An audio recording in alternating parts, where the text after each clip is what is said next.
udatekereza ko twahisemo intambara wapi, ahubwo twazisanzemo ubwo tugomba kuzirwana nyine, na cyane ko iyo utabaye umuhigi uba umuhigo. Amahitamo na yawe. Jackson Semahoro niko nitwa, loud and clear. Ударных средств средней и меньшей дальности, включая uyu mugabo iyo atari wo wabwira uba wumva avuga neza, avuga ku buryo yigarura umutima wawe nta mananiza, afite ururimi rwemeza. Yitwa Vladimir Putin, mu Kirusiya kizonga bera, arateguza intambara y'ab'isi yose nyuma y'agasuzuguro ka Leta Zunze Ubumwe za Amerika. Turi St Petersburg, ni nyuma yo kubona imyiyereko y'igisirikare cy'Uburusiya kirwanira mu mazi mu cyiswe Russian Navy Day. Aha rero ni uyu mugabo Leta Zunze Ubumwe za Amerika zumva imitsi karega yavugiye ko habaho intambara ikaze abanyamerika baramutse bibeshye bakazana intwaro zabo mu bice bya Aziya n'Uburayi. Umva ati, реализации Соединенными Штатами Америки подобных планов будем считать себя свободными. Niba Leta Zunze Ubumwe za Amerika zishira mu bikorwa iyi mishinga, tuzafata ko tutakiri kubahiriza amasezerano yo kudashira intwaro zifite ubushobozi bwo kugera kure no mu ntera ngufi, harimo no kongera ubushobozi bw'ingabo zacu no ku nkombe z'amazi. Uyu munsi iterambere ry'izi ntwaro rigeze ku rwego rwa nyuma, tuzafata ingamba zisa zo kuzikoresha duhereye ku bikorwa bya Leta Zunze Ubumwe za Amerika n'abafatanyabikorwa bayo mu Burayi no mu bindi bice by'isi.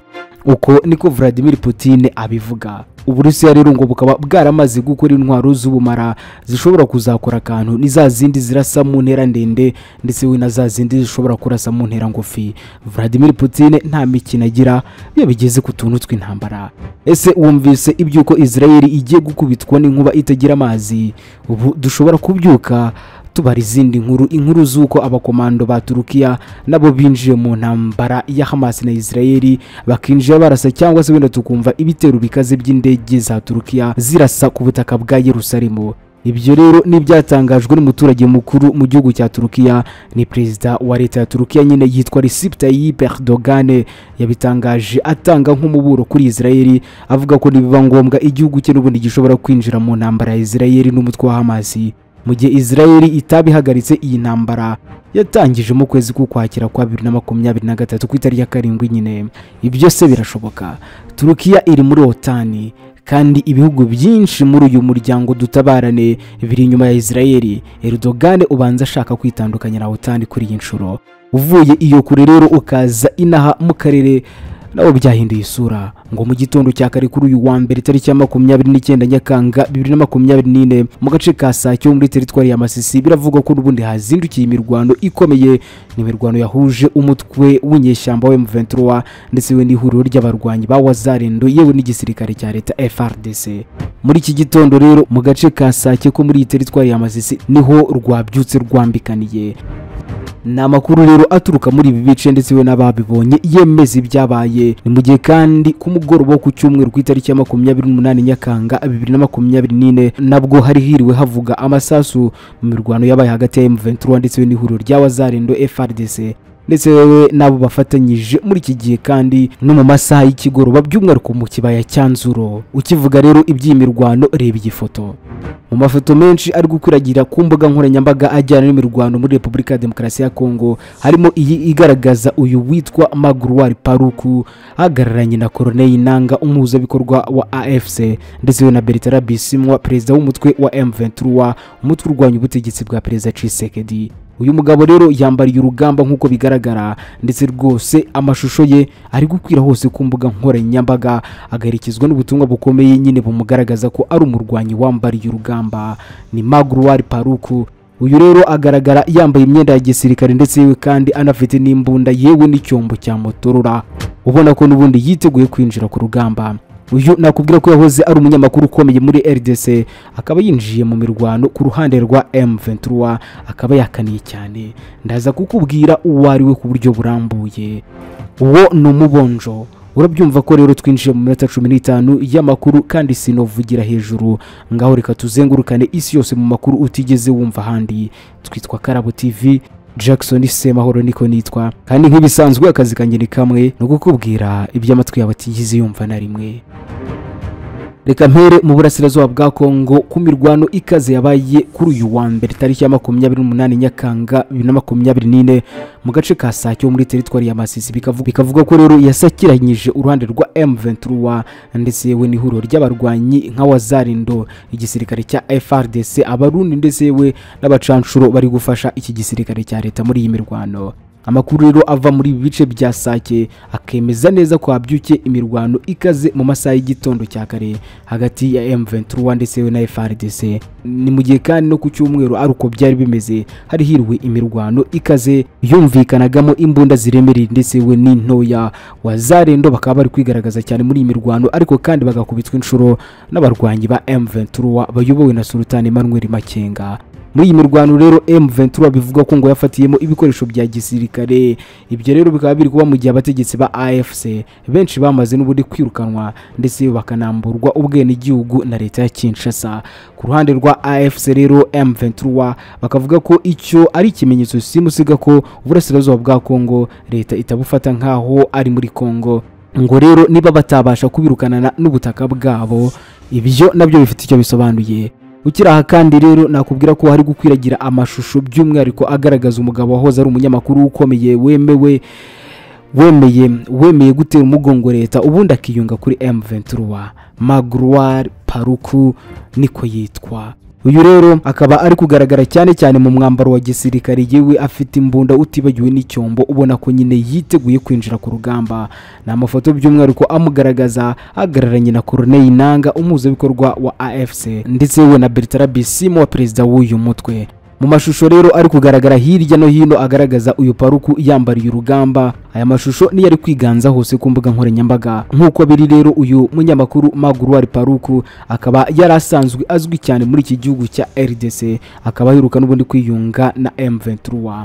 Mu kwiyunga ko rero na Alliance Fleuve Congo, bivuga ko rero uyu munyamakuru ari mu bantu bakurikiranira hafi politike y'iki gihugu cye. Yaratanze ubutumwa ko bene igihugu be bafashwe bugwate n'ubutegetsi bwa Perezida Tshisekedi, aho rero ngo yaje gutekereza ku baturage bagoma bicishwaga imbunda umunsi ku wundi. Ikindi kandi ngo bigakorwa n'ingabo z'iki gihugu. We akavuga ko ngatekereza ku mubabaro w'abakuwe mu byabo, abandi bakaba baratesekeye igoma, ndetse we no kuba abanyamakuru ibihumbi n'ibihumbi batandika ngo bagaragaze ukuri, bituma yifatanya na M23 kugira ngo n'ubundi bakureho ubutegetsi bubi. Ariko kandi we akoresheje intwaro ye n'ubuhanga afite mu itangazamakuru. Yahoze yegereye cyane uwitwa Laurent Desire Kabila, akaba by'umwihariko ngo yaranamuherekeje mu ntambara yose ya FDLR nk'umunyamakuru. Kuva icyo gihe rero ngo yafashe icyemezo n'ubundi cyo guhugura urungano rwinshi rw'abanyamakuru, abanditsi b'ibitangazamakuru ndetse we n'abanyapolitike mu miyoborere, umuco n'itumanaho. Amakuru akavuga ko rero kubera ishyaka ryo gukunda igihugu byari muri uyu mugabo Magloire Paluku, ngo byatumye abategetsi ba RDC bamureba nabi, ariko kandi cyane byavuye ku gihe ngo yasabaga guverinoma ya Kinshasa kuganira n'umutwe wa M23. Ubwo yaratangiye guhigwa bukwari rero n'ubu butegetsi, nibwo yahise afata icyemezo cyo kujya muri M23 mu buryo bweruye. Magloire Paluku rero nakubwira ko uyu mugabo avuka i Butembo, ni mu ntara ya Kivu y'Amajyaruguru. Inyandiko ziri ku mbuga nkoranyambaga rero zikerekana ko yavutse ku itariki ya 12 ukwezi kwa 12 hari mu 1966. Inyandiko zinavuga ko yize ku ishuri ribanza rya Virunga riherereye muri Butembo nyine. Reka aha tuhave, ariko kandi tukiri hano ku mugabane wa Afurika twerekeze mu gihugu cya Mali. Inyeshyamba zirigamba kwica abasirikare b'abacancuro benshi ba Wagner Group bari muri iki gihugu. Umutwe witwaje intwaro wa CSP-PSD bavuga ko uharanira amahoro n'umutekano n'iterambere mu gihugu cya Mali, no wigambye ko rero wishe abasirikare b'abacancuro benshi b'umutwe wa Wagner Group mu mirwano yamaze iminsi 2 bahanganye. Uyu mutwe rero wabo mu bwoko bw'Abatuareg wemeza ko iyi mirwano yabereye mu gace ka Tinzurten hafi y'umupaka wa Mali na Algeria kuva ku itariki ya 25 kugeza ku itariki ya 27 Nyakanga 2024. Iyi mirwano rero ngikaba yarakomerekeyemo n'abandi benshi cyane bo ku ruhande bahanganye, abandi bagafatwa mpiri nabo. Uyu mutwe rero wavuze ko wafashe ibifaru ugafata amakamyo atwara abasirikare ndetse n'izindi modoka z'imitamenwa z'igisirikare cya Mali na Wagner. Uyu mutwe rero waje no kwangiza akajugujugu yaje gukorera impanuka mu gace ka Kidali. umuvugizi wa CSP rero yitwa Mohamed El Baroud Ramadane akaba yagize ati ingabo zacu zarimbuye umwanzi kwa gatandatu, umubare munini w'ibikoresho n'intwaro byafashwe, ibindi birashwanyaguzwa. Ntabwo rero uyu mutwe watangaje by'umwihariko umubare wabo umaze kwivugana, abo wakomerekeje ndetse we nabo wafashe mbiri, keretse gusa kwemeza ko ari benshi. Wanemeje kandi ko abarwanyi bayo bagera kuri 7 nabo baguye muri iyi mirwano, abandi 12 bagakomereka. Umurusiya witwa Shimon Pegov alias Warigonzo ukunze gutangaza amakuru y'intambara yavuze ko rero abarwanyi ba Wagner byibura 20 aribo bishwe. Ati abakozi ba Wagner bari kumwe n'abasirikare ba leta mu modoka biciwe muri Mali, bamwe bafashwe. Igisirikare cya Mali rero kizwi nka Fama cyo gitangaza ko nacyo kimaze kwica abarwanyi 20 b'uyu mutwe witwaje intwaro wa CSP. Nacyo rero kikavuga ko cyatakaje abasirikare bacyo bagera kuri 2, abandi 10 nabo bagakomereka. Kuri kajugujugu SSP ivuga ko nubundi yangije igakora impanuka. Igisirikare cya Mali gisobanura ko nubundi yahanutse ku itariki ya 25 Nyakanga ubwo yari mu butumwa bw'akazi, kandi ko umubare bayirimo nta numwe wapfuye. Abatuarege rero batangiye guhangana na leta ya Mali kuva muri 2012. Intego nyamukuru bari bafite no kurwanirira ubwigenge bw'intara ya Zawadi iri mu majyaruguru y'iki gihugu cya Mali. Reka rero aho naho tuave ubundi twambuke iyo kure. Perezida wa Turukiya yitwa Recep Tayyip Erdogan uyaratangaza ariko kandi anatanga umuburo kuri Israel, avuga ko nibiba ngombwa igihugu cye gishobora kwinjira mu ntambara ya Israel ndetse n'umutwe wa Hamas mu gihe Israel itahagarika intambara iri kurwana muri Palestine by'umwihariko muri Gaza kuva mu kwezi k'Ukwakira kwa 2023. Ibi rero yabitangaje ku itariki ya 28 Nyakanga mu nama n'ubundi yamuhuje n'abanyamuryango b'ishyaka rye rihanira ubutabera ndetse we n'iterambere. Erdogan ati tugomba gukomera ku buryo Israel itakomeza kugaba ibitero kuri Palestine nkuko twinjiye muri Karabakh cyangwa se muri Libya, nako tugomba kubigenza kuri Palestine, ntacyo tutakora kugira ngo intambara ihagarare. Muri 2020 rero Turukiya iyobowe na Erdogan yahaye ubufasha bwa gisirikare igihugu cya Azerbaijan mu ntambara yamaze iminsi 44 yatewe no kutumvikana ku butaka hagati ya Armenia ndetse we n'agace kitwa Artsakh cyangwa se Repubulika ya Nagorno-Karabakh.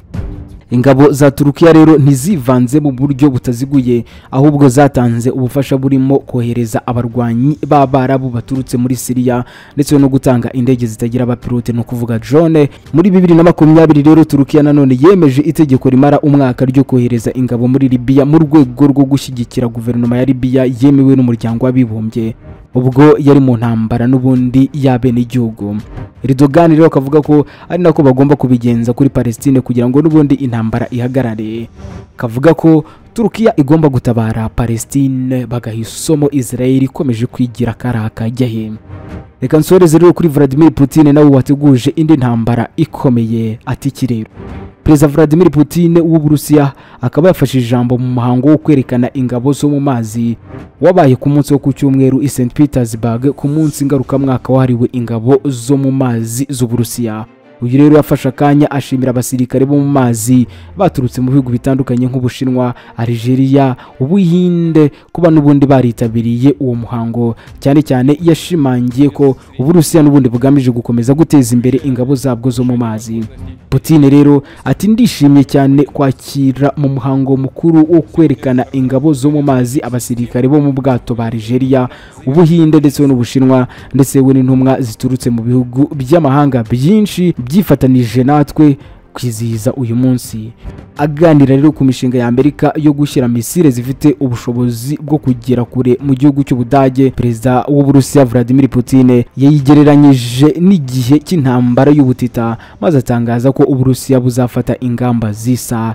Ati niba Leta Zunze Ubumwe za Amerika zishyira mu bikorwa iyi mishinga tuzafata ko tuzakiri kubahiriza amasezerano yo kudashyira intwaro zifite ubushobozi bwo kugera kure no mu ntera ngufi hamwe no kongera ubushobozi bw'ingabo zacu zo ku nkombe z'amazi. Uyu munsi iterambere ry'izi ntwaro rigeze ku rwego rwa nyuma, tuzafata ingamba zisa zo kuzikoresha duhereye ku bikorwa bya Leta Zunze Ubumwe za Amerika n'abafatanyabikorwa bayo bo mu Burayi no mu bindi bice by'isi. Mu gusoza rero ijambo rye, Perezida Vladimir Putin yavuze ko abasirikare bo mu mazi ngo barwana gitwari mu gihugu cya Ukraine by'umwihariko. Ngayo nguko yari minota 15 y'amakuru, dore nyasoje gutyo. Mwakoze cyane mwe mubana natwe mu biganiro n'amakuru tubagezaho umunsi ku wundi. Jackson Semahoro niko nitwa, ibihe byiza nibyo mbifuriza.